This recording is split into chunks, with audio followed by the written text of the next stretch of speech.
Would like to thank our sponsors, Ocean Stone Architectural Lighting. Fully customizable track lighting systems for your home, all controlled by an app on your phone.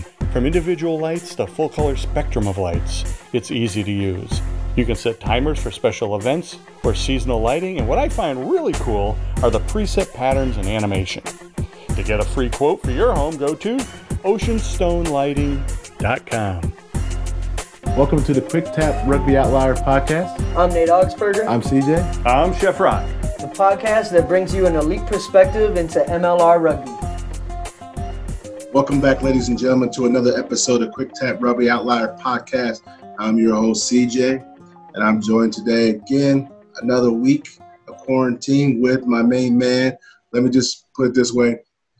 One of, if not the best scrum half in the MLR. U.S. Eagles 7s and 15s, and a San Diego Legionnaire. My man, my partner in crime.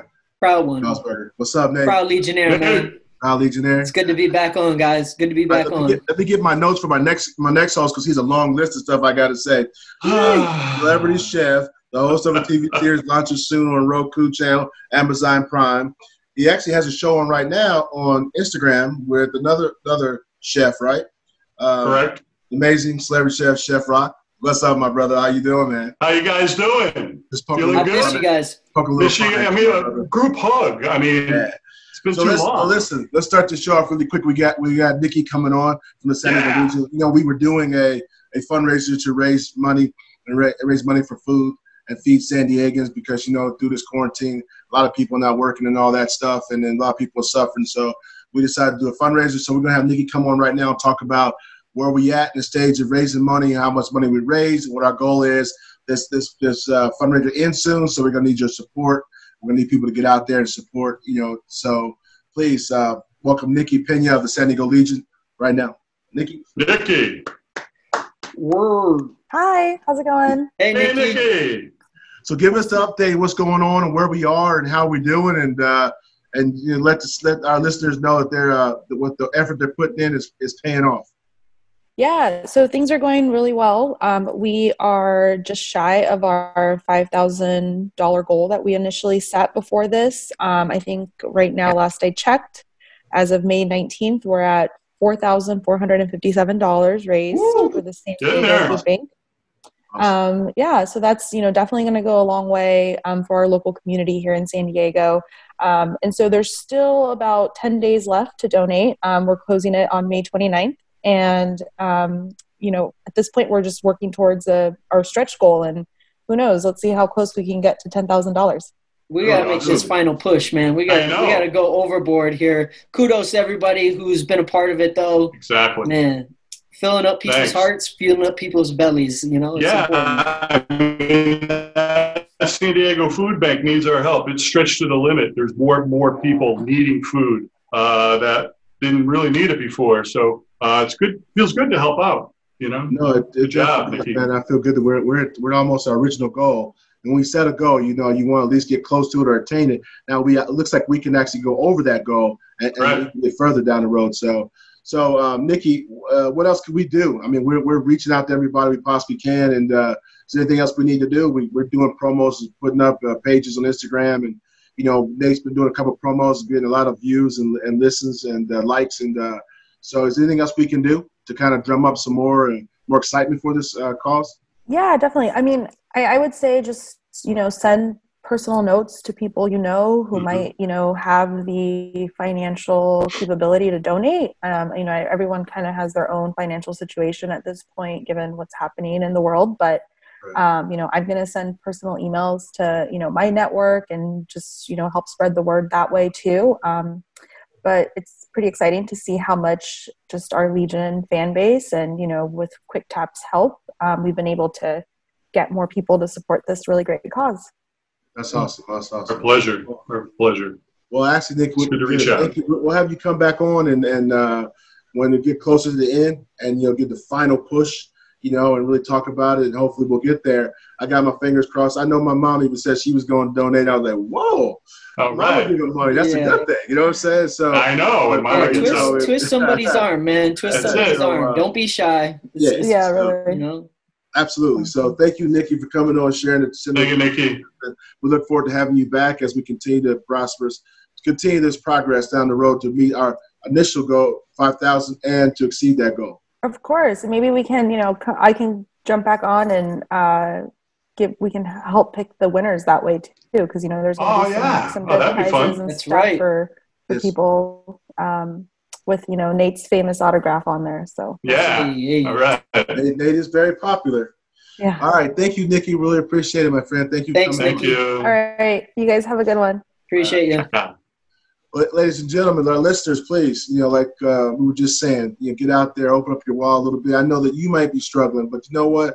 $10, $5 helps. All little bit helps. You know what I'm saying? Helps feed people. There are people. You may think that you don't have to give, but when you think about it and you look in your wallet or you look in your account, you've got money to give. And I'm not saying you have to give, but it's a good thing to help people when it's necessary. Right now, it's necessary to get through this crisis that we're going through. And it looks like we're going to be in it for a while, and hopefully the economy will get back on its feet and go forward. So we're going to let Nate introduce our first guest today. Obviously Nate is the man who brings all the celebrity guests to the show. He's the man. Connector. I'm the facilitator. You know what I mean? The man with the connections. I'll say this too about the virtual food drive, guys, is that San Diego has been known over the last couple seasons here to be known for winning, and it's going to be a win to make sure we get to that goal and the competitive side of me. But without further ado, a special guest coming on, a really good friend of mine, Ryan Matyas, San Diego Legionnaire through and through. He's played USA 7s and 15s. This guy is homegrown American talent to a T. Has a very similar story to me, as in, look at the entry. Read the book. What's up, Ryan? I'm introducing you, man. You look great. Thank you for having me. Yeah. Thanks for coming on. So Ryan's got a very similar rugby upbringing to me. His dad played, and he's been playing his whole life, and it's the one sport that's kind of stuck, and he's used his athletic ability and put his mind towards reaching goals that, both of us have spoke about how, we're just so lucky that we've been able to get an opportunity to be on this journey and achieve some of the things we've achieved, and we're still going. So Ryan Matyas is here. Me and him, if you guys haven't checked it out through the MLR's social media, me and him both got to represent San Diego as game changers.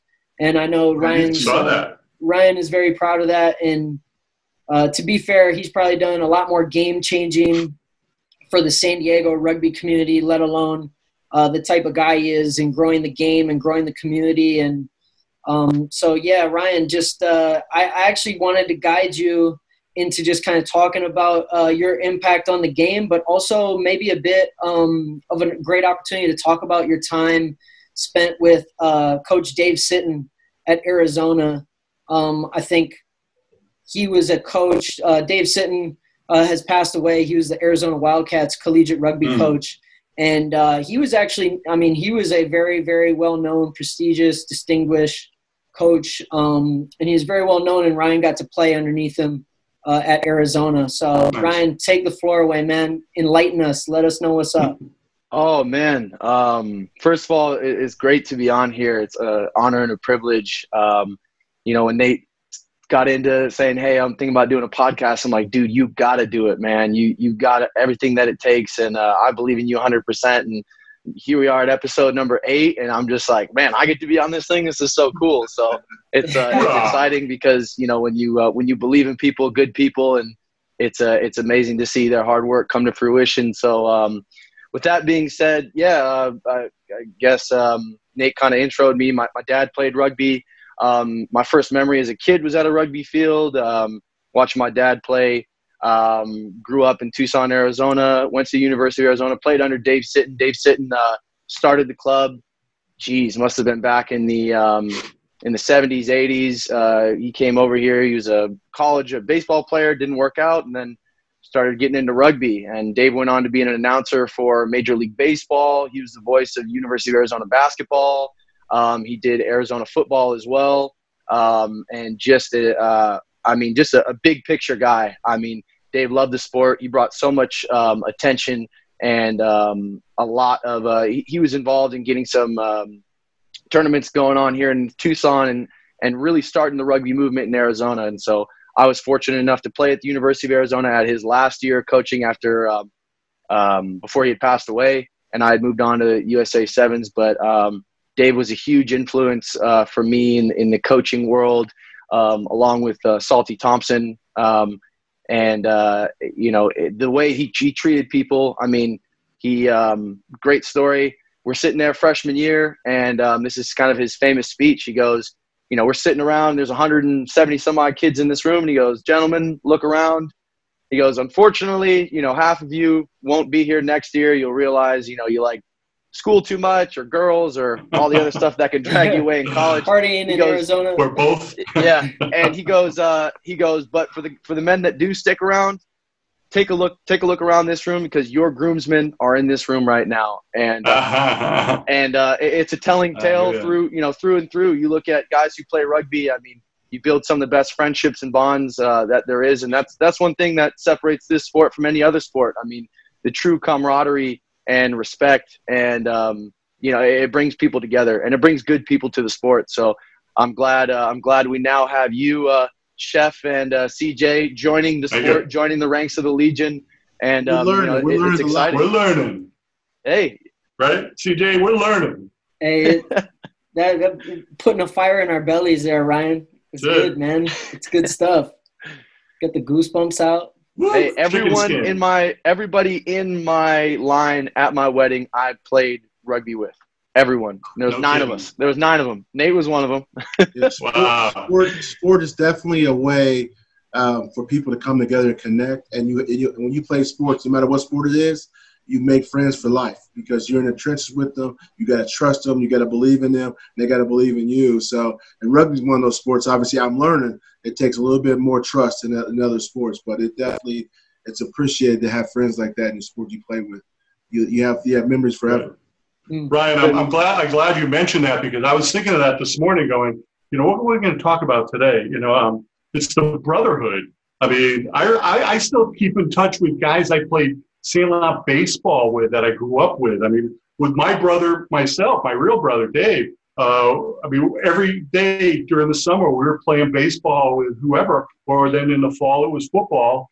We still keep in touch with all those guys. So I look at this sport as a real big thing about brotherhood, because you guys got to work, hand in hand, unlike football where you're going to bring a guy in as a substitute. Yeah, I mean, this is great. I'm learning a lot, and I see it, especially when we talk more with Nate as he becomes more and more transparent. We got to dig stuff out of him sometimes. He's a little shy. He's a little shy. Only kidding. Yeah. It's great. The exciting thing is about rugby is the intuition that you learn from other players, and I think that's what it separates it. It's almost it's been described as symphonic. I mean, the ability for players to anticipate where someone else is going to be. I mean, when you get to play alongside a guy for so many years, you know what he's thinking. I mean, there have been times where I know that I can do whatever it is I'm going to do. I know where Nate's going to be, and he knows where I'm going to cut and what I'm going to do to get into the position, to run a great support line. He does that time and time again. I mean, and it's that intuition as a player that you build through the years, but it's also, that continuity, which rugby really brings out the best in sport. I mean, you do see it in football, you do see it in soccer, but I think, especially in rugby, it looks like it was a planned move, when really it's just, he knows that, I do these, certain set of things, and he knows how to put himself in a position to get that ball. So it's so much fun to be able to play with guys like Nate, guys like Mikey Teo, who have that instinct to be at the right place at the right time. Nice. Yeah. Nicely said. We're a three-headed monster, man. Us three. It's just been something about us being together. We've been able to do that time and time again. It's been pretty fun.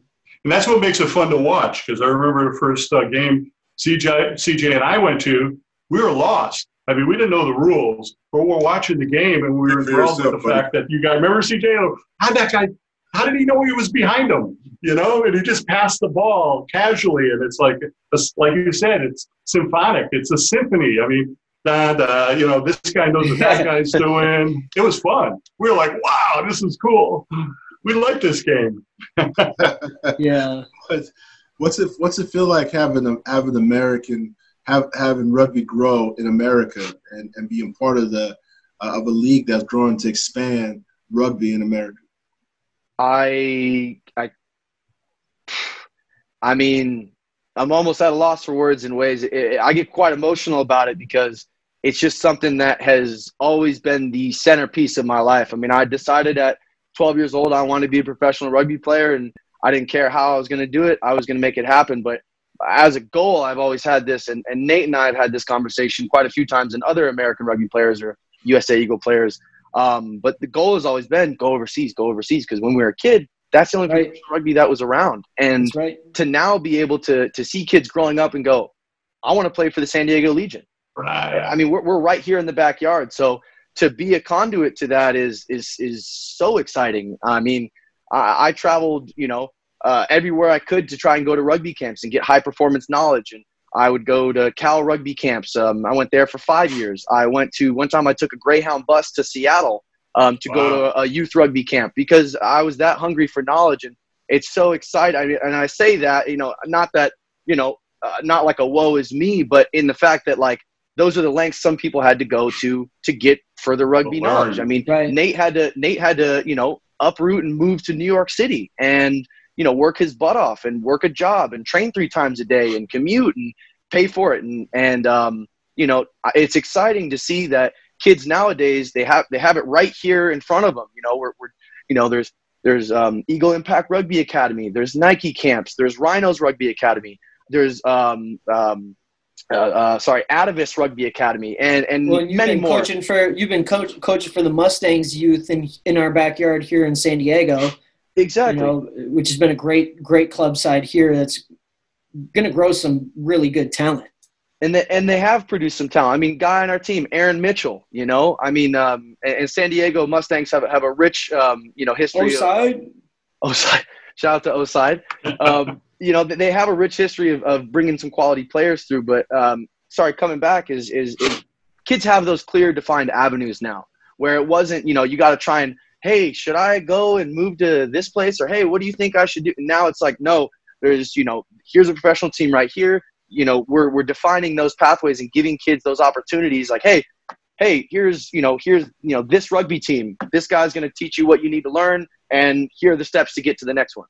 So that's the most exciting part about being involved. And, you know, what Nate said, being named as a game changer. But the passion comes from giving back to ourselves as kids, the stuff that we didn't have. We want to make sure, just like, you know, a father would want to give back to, you know, give his son everything he didn't have. That's, you know, guys like Nate and myself and all these other guys, we want to give back to these kids to something that we didn't have. We want to give them the opportunities that we didn't get. And we want to give them the best experience and put rugby in the best light. Yeah, you're lucky. There's a time right now where that kind of disappeared. And now to bring back that passion for the sport. I read a few things about you, Ryan, that seems to be your real passion, is teaching these young kids the skills from the beginning rather than, you know, when they get into later in high school and in college. To learn it right from the beginning. You know, we didn't have rugby. I mean, it was football and baseball, and, you know, that was about it, really.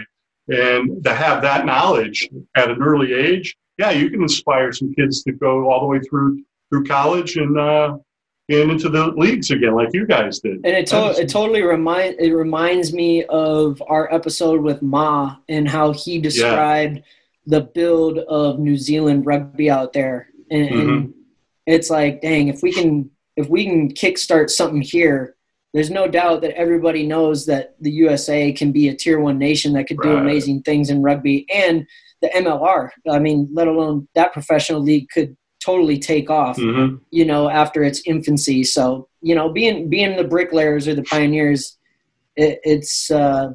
You guys are lucky. Yeah. I look at it as a blessing, but maybe in 20 years we'll just be the old dudes that kind of were rocking up and, you know, playing for chump change or whatever. But hey, no, we find it pretty as a great opportunity, and man, that's just that's the nature and the spirit of people who play rugby for the most part, as I'd say is. That's great. Yeah. I think the best thing Nate and I had talked about when this league was kind of coming to fruition. Things were going well for us on the USA side. We were coming off of ARC championship. We had qualified. We were both a part of the team that qualified the US for the Rugby World Cup 2017. I think that game at Torero Stadium. At Torero Stadium, I think that game we put the biggest margin for US between Canada. I mean, the points differential. Regardless, Nate and I we're coming off a successful USA campaign, and the conversation then was, hey, we could kind of leverage this to go overseas, or we could be the founders and help build this league and not let other people do it for us. As American rugby players, we can, hey, you know what? The pay is what it is, but as anything with a startup, if you believe in something, that's worth its weight, Yeah. Yeah, you're right. You're right. It's interesting. I see your passion. I wasn't sure if it was you, but I think it was you. You posted a picture of some rugby balls next to like soccer balls and footballs at Dick's Sporting Goods. Yeah. Yeah. So that's the difference. Access to the game. You give kids access, they'll actually play. If you don't give them access to stuff, they won't. First of all, if the kid don't know what a rugby ball is, he'll see that ball there and I'll ask somebody what it is. Believe it or not, kids will go home and Google. 9 years what it is, right? All the time. You know what I'm saying? So they'll Google, and next thing you know, they'll get that ball. You're going to play a pickup game, or they'll Google you, and they'll see a play on YouTube. Then they'll play a pickup game because they want to run over one of their friends. So it's access that gives them an opportunity. So I think that picture was a great expression of what has come about just by the MLR and rugby in America. So, again, I appreciate you doing the things you're doing and being a pioneer, so to speak, Again, CJ, I'm not – oh, sorry. 20 years from now, you will be the old guys looking back. Like Chef Rock just said, Sandlot. I don't remember Sandlot. I mean, I was too young for that. So you were what? Too young for what? Sandlot? Yeah, you'll be looking back a little bit different, and you'll be looking as pioneers and be respected. So, CJ, I'm not gonna lie to you. I'm not gonna lie to you that I almost cried. Legitimately, I'm gonna be real right now. Be a bit vulnerable, but I almost cried the other day when I was in Dick's Sporting Goods because it really did, and that's why I'm not big on Twitter. I don't have a big social media imprint, so to speak. I don't get on it a whole lot, but I had a moment when I'm sitting in Dick's Sporting Goods and there's a thing of rugby balls, and I'm like, this didn't happen this was not here when I was a kid, and I got emotional. And I'm like, man, I mean, like my tweet said, a lot of people disagree on how rugby is being grown in the U.S. A lot of people have a lot of opinions on we should do it this way, we should do it that way. There's a lot of input. A lot of input. And there's a lot of knowledge, a lot of knowledgeable people in the game. And I'm not discrediting any of them. But my point was to go, hey, guys, we're all fighting for rugby. Let's not fight for each other. Let's fight together. Like, let's take a step back. Let's look at where we are. There's rugby balls in Dick's Sporting Goods right now. When I was a kid, that did not exist. I can go when I coach a clinic here in Tucson, Arizona. I can tell a kid, go to Dick's Sporting Goods. You can get a ball there. Not like, hey, go online or try and figure it out. Like, no, It's right here. You can go pick it up right now. Which, as we all know, the access to things, make them, you can get it going. Yeah, and I think we're lucky enough too, Ryan, and you've kind of said it there. We're lucky as players to truly be in a position to make ourselves accessible, and we don't have to pick sides. Every region is building their pathway for kids to find rugby and go to college and play rugby, or go play professional, whatever their ambitions are. But just as players, man, I just love how you highlight that we take ownership in the fact that, like, I don't necessarily have to be involved in only one academy to do so. I want to be able to just, if a kid walked up to me on the street and they needed some rugby input, I'll give them a second. Ryan would do it. I'll tell you this right now. I know Ryan. Ryan would do it. You know what I mean? He could walk out the grocery store and see a kid with a rugby ball and be like, hey, man, let me see your pass. Let me see your pass. And, just start throwing with them. But, Ryan, man, just highlighting a lot of really, really good points about how you know, how the game's just growing and how it's, man, it impacts us. And pretty much everybody we've had on the show has had a pretty good story with finding rugby and choosing to pursue rugby. And that's just right in line with it, you know? Well, we want you guys to keep it up because, you know, we're the old guys sitting in the stands going, man, if I was young, I would love to play that game. Again, speak for yourself. I'm not an old guy like you, buddy. Okay, a younger. Okay. Well, you know what? Then I think that's a challenge. So when, you know, we get down on the field, Ryan Street Challenge. Me and you. The guy, one-on-one. No, it's one of those things, right? I don't bother myself with that petty stuff with you, buddy.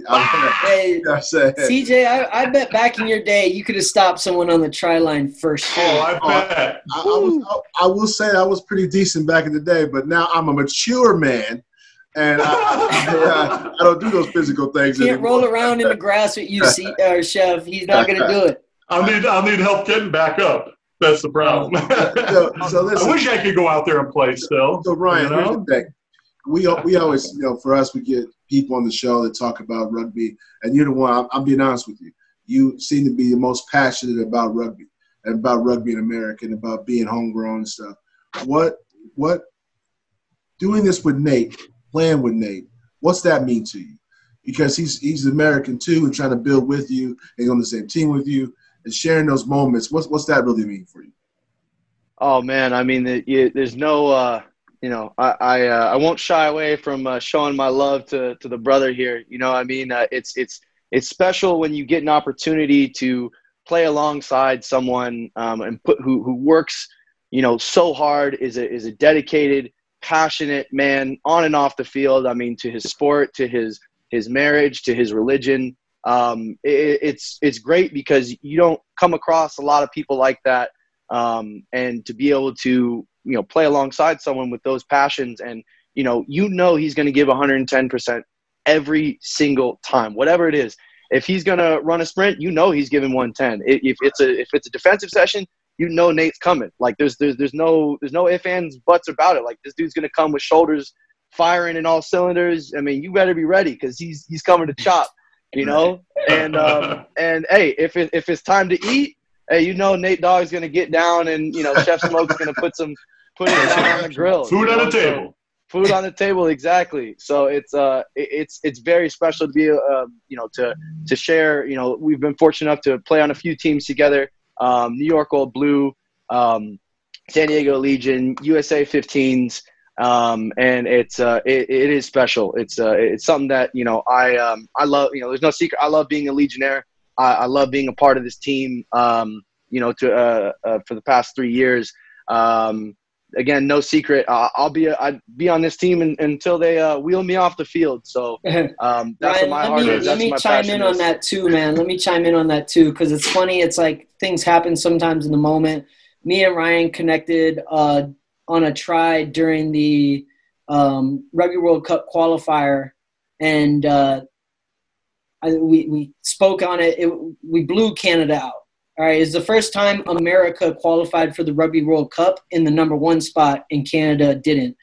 So, but me and Ryan connected on a try during that game, and I'd say it's still one of my favorite like rugby moments. And it's come full circle because it happened in Torero Stadium, which is the home of the San Diego Legion, right. Our home field now. And, just scoring that try where, you know, Ryan's on his back and he's just pointing up to the sky. Yeah, and he nice. gets up and everybody, you know, we're all happy. And then I just look back and I see the dude and we're just smiling. Like, that's what you play for, you know? You just love that stuff. Yeah. Like, that stuff's good. And, you know, so – it's Pippen and Jordan, man. I'm just trying to feed Nate. Pippen and Jordan. That's it. Yeah, trying to make them look good. You know? No, you guys should be. You know, I mean, you guys are in a special place right now. You know, San Diego never had rugby besides I'm back, and I used to go watch the games on Saturdays. You know, and this from Australia, and I really didn't understand the game, but it was fun to watch. But now with Major League Rugby being here, and you guys with a team that you know you guys all play together and all. Yes, I mean, that's special, and San Diego's got to take notice, and that's one of the reasons I know CJ, Nate, myself, we all put this podcast together so that we can actually do an outreach to those people that don't know the game to get there and watch and really support. And I think once they do, they're hooked, man. This is going to be huge. It's going to be huge here in San Diego. That's what's also exciting. We make efforts. We make efforts to go and catch those OMBAC games and stuff. And I think OMBAC, Old Aztecs, the San Diego Surfers, all these clubs. Like, dude, I've stood on the side of rugby games. I'll tell a story. This actually wasn't in San Diego, but I was in Philadelphia, and I went out there for to speak at something. And I went to this game, and the people didn't know who I was at all. And a dude goes up to me and he goes, hey, like, didn't recognize me. Hey, man, what shoe size are you? Do you want to play? And he was offering me his cleats to play the B-side game. He didn't. Maybe he did, and he was just trying to, get the boy out there to spark up. I don't know. You're a ringer. But like, all those clubs at the club level that you're talking about, Chef, is only going to benefit from the MLR so much more as well too, because it does make the sport accessible. I mean, subtract even a couple years off you, Chef Rocker, CJ, and if you guys really wanted to get out there and go scrum it down and run around. Dude, you could. We'd be able to do it. You just go. You just figure it out. You go to practice, and then you're on the team. Like, they can also play. Great. They can also play touch rugby. I mean, touch rugby is for all ages. My dad is at the beach, 63. at the field. Yep, and my dad's 63. He still plays touch rugby, and truth be told, he still does contact rugby. But he's OG rugby. But that's the really cool thing. I mean, I know guys still go out and play flag football and play turkey bowl and stuff. But that's the really exciting thing is. Rugby really does go from all ages, all genders, all ethnic, all religion. It really does transcend everything. And whether you're new as a fan or new as a player, you're still going to get the same respect. You're still going to get the same community, the same camaraderie. Whether, you guys come into a Legion game, I mean, people are going to treat you with respect, and, it's not going to be, who you rooting for? I'm not going to talk to this guy. People may, I know the East Coast people like to give a little bit of jib here and there, but it's all fun though. It's all good. Jeff Rock knows about that. Forget about it. Oh yeah, one of the Bash brothers over there. That's it. How you doing? All right? How you doing? I'm doing good. How you doing, man? Forget about it over here, huh? Ryan, you're good. You're good people. What's your favorite hot dog? You eat hot dogs. Ryan, come on, give him a Godfather. Give me a Godfather. Give him a Godfather, Ryan. Come on. Come to me. Talk to me. My daughter's winning, and you ask me to come on this podcast. I grant you this request. I didn't know he looked like it now, man. He said, I grant you this request. You got it. He looked like somebody. That's right. Leave the gun, take the cannolis. I like it. Right? That was good. That's funny, man. You're going to have a face-off.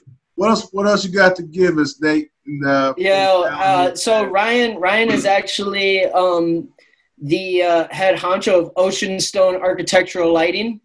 That is his company. That is his business. No kidding. He is our sponsor. So let's. Yeah. Thank you. You light up my life. Guys, we talk about all this rugby stuff and his passion and all these things, but Ryan is truly one of the people that I know when he sets his mind to things, when he's focused and he's dead set on something, he goes for it. And I just think it's something very admirable to be able to be on this whole journey, and then along the way find yourself getting your own business or getting another avenue that's going to support you, your family, and what you want to do in the future. So it's a hat tip to Ryan, but yeah, it's really, it just highlights the amount of character and perseverance that this guy shows on a daily basis. And congrats, Ryan. If it hasn't been said before, Ryan, I'm proud of you. We're all proud of you. We love you. Hey, well, it was a no-brainer when, like I said, when Nate got had the idea of potentially getting involved in a podcast, and it was a no-brainer for me to try to jump on as a sponsor. I mean, when you believe in people, when you believe in things, it's going towards a good place. And I knew, I believe in Nate. I believe in this podcast. I believe in you guys, Chef Rock, CJ. I love what you guys are doing here. And like I said, it is a privilege and an honor for me to be on this. And, to be a sponsor. Obviously, as a new business, it takes a little bit to get going off the ground. Like I said, when you when you believe in people, when you believe in good people, and your money's not going into a bad place. So it is an honor and a privilege to be involved here. And Nate, thank you for giving me a blessing. I really appreciate it. You got a great product. I mean, I'm excited for you. I'm excited for you, man. You got a great product. And I'll quote Ryan when he wanted to be a sponsor. He goes, "Bet the crib on the kid, or bet the crib on the boy." Bet the crib on the boy.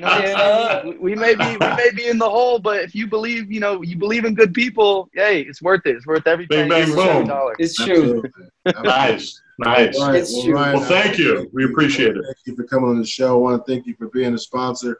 I want to thank you. And listen, you gave me some inspiration today, man. It's just, I felt your passion just just talking to you. I felt your passion about rugby, and so we really appreciate it. And I know Nate talked highly of you before you came on the podcast, but getting to see you, getting to listen to you, we now know what he likes about you and admires about you. So, keep up hard work, keep doing what you do, and we really appreciate it. And this is we always say quick tap out, and so I like that De Niro pressure, so I'm going to say I ain't gonna do it. Oh, come on! I thought we had him.